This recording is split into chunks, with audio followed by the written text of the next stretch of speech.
let's talk about that more. Our chief foreign editor, Rob Parsons, is joining me here on set. Rob, how much then is Netanyahu's grip on the Likud party and power as a whole really threatened by this challenge, do you think, from Gideon Saar?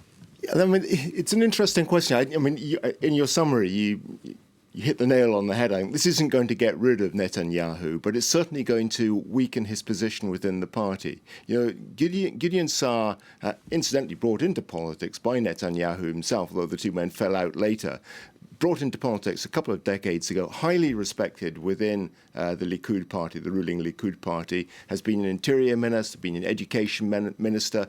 He's a hardliner, nationalist. He holds many of the same positions, in other words, as Netanyahu himself. On settlements, for instance, he'll be very tough, so we wouldn't expect a big change in position.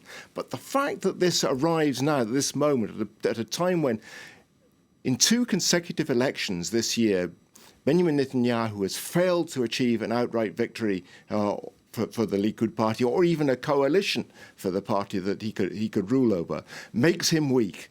Plus the fact that he's got those corruption indictments hanging over, 3 of them hanging over him, means he's never been so challenged throughout his career as leader of the party and as head of state.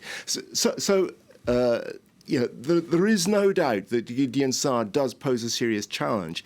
He's not going to win. I think everybody accepts that. But it's just one more brick pulled out of the wall that Netanyahu's built over the last decade and more that he's been in power. Of course, people are really watching this as well because we've got national elections expected in March there. I mean, might a Saar victory, were it to happen, actually potentially improve Likud's chances of winning?